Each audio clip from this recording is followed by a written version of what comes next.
Welcome once again.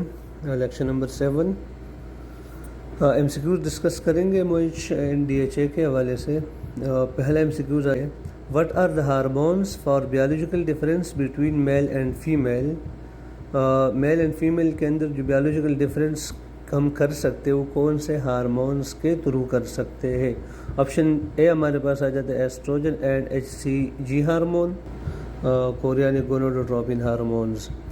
And B, testosterone and progesterone. Option C, testosterone and estrogen. Option D, estrogen and progesterone. तो इसमें हमारे पास mail and female की जो biological differences हम करते हैं वो किससे कर सकते हैं। अच्छा, तो एमसीक्यूज में एस्ट्रोजन एंड एचसीजी हार्मोन हो गए, टेस्टोस्टेरोन एंड प्रोजेस्टेरोन हो गए, टेस्टोस्टेरोन एंड एस्ट्रोजन हो गए। Option D, oestrogen and progesterone. तो इस कॉमन सेंस का क्वेश्चन है, बड़ा कॉमन सा क्वेश्चन लिया हुआ है और इसमें ऑप्शन हमारे पास आ जाता है टेस्टोस्टेरोन एंड प्रोजेस्टेरोन। अच्छा, number B, a patient is admitted to the emergency department with a broken nose and no other facial structures or injuries.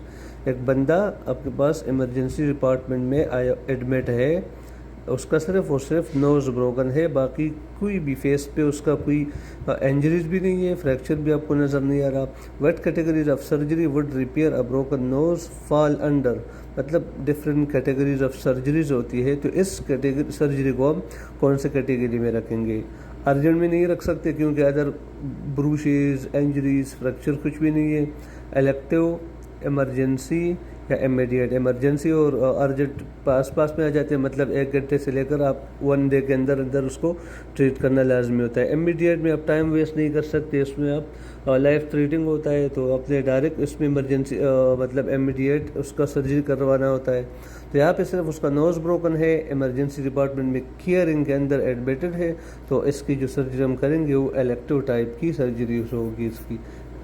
Number 3 आ जाता है, nurse is explaining to the nursing student working under antepartum unit. एक nurse, आप as a nurse teacher nurse काम कर रहे हो, आपके साथ कोई स्टूडेंट काम कर रहा है, एंटीपोर्टम डिपार्टमेंट में आप कर रहे हो। ये वो डिपार्टमेंट जिसमें फ़ीमेल एडमिट होती है या फीमेल पेशेंट्स होते हैं जो नियर टू डिलीवरी होती है या जिनके अभी तक डिलीवरी नहीं हो चुकी हो लेकिन वो प्रेग्नेंट वूमेन हो।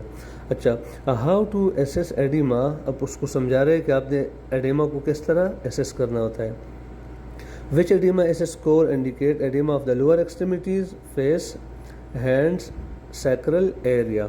अच्छा, अब यहाँ पे उसको बता रहे हैं कि एडिमा है वो लोअर एक्सट्रीमिटीज़ में भी है, फेस में भी है, हैंड्स में भी है, सैक्रल एरिया में भी है। तो आप उसकी स्कोरिंग किस तरह करोगे, +1 में रखोगे, +2 स्कोर में रखोगे, +3 या +4 में। अच्छा, इसको समझने के लिए इस चीज़ को समझने के लिए डेटा अपने पास नोट कर सकते हो आप कि +1 का जो एडेमा होता है स्केल, वो एडेमा इन lower extremity, only lower extremity का जो एडेमा होगा उसको आप +1 स्कोर दोगे।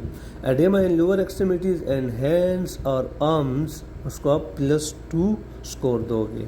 और oedema of lower extremities, hands, arms, sacral areas and face इसको आप +3 स्कोर दोगे। और oedema of the entire body जो होगा उसको आप +4 स्कोर दोगे।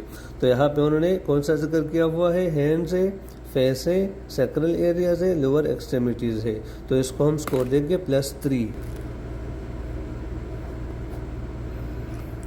अच्छा, क्वेश्चन नंबर 4 है, patient with discharge instruction to take tetracycline, what drinks should he avoid. एक पेशेंट डिस्चार्ज होकर घर जा रहा है और आप एज अ नर्स आप उसको कह रहे हो कि आपने टेट्रासाइक्लिन मतलब जो ब्रॉड स्पेक्ट्रम एंटीबायोटिक्स होती है आपने वो लेना है, लेकिन कौन सी चीज़, कौन से ड्रिंक्स आपने अवॉइड करना होता है। मिल्क अवॉइड करेंगे, टी अवॉइड करेंगे, कॉफ़ी अवॉइड करेंगे या ऑरेंज जूस अवॉइड करेंगे। तो याद रखिएगा कि जितने भी हमारे पास ब्रॉड स्पेक्ट्रम एंटीबायोटिक्स है, स्पेशली टेट्रासाइक्लिन, उसको हम मिल्क के साथ कभी भी नहीं देते, तो मिल्क हम अवॉइड करेंगे यहाँ पे। अच्छा, क्वेश्चन नंबर 5 आ जाता है हमारे पास, Coombs test is use to detect and screening for which of the following. Coombs test को हम किस चीज़ के लिए, कौन सी स्क्रीनिंग या कौन सी बीमारी के लिए करते हैं। न्यूरल ट्यूब डेफिशिएंट के लिए आप करते हैं, कंजेनिटल एनामेली के लिए करते हैं, सिकल सेल एनीमिया के लिए करते हैं या ट्यूबरकुलोसिस के लिए करते हैं।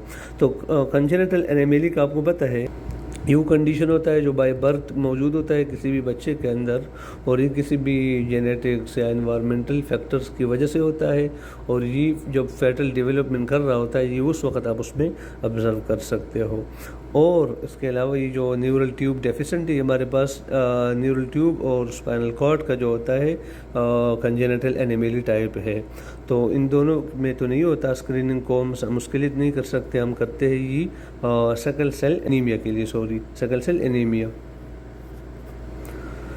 अच्छा, क्वेश्चन नंबर 6 हमारे पास आ जाता है, what is the transmission method of HIV virus. HIV बड़ा कॉमन वायरस है, उसका मोड ऑफ ट्रांसमिशन कौन सा होता है? फूड होता है, ब्लड होता है, सलेवा होता है।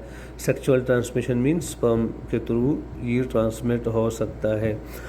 तो HIV बड़ा कॉमन वायरस है और ये स्प्रेड होता है थ्रू फूड के ज़रिए हम इसको कर सकते हैं ट्रांसमिट। तो इसमें राइट ऑप्शन आ जाएगा फूड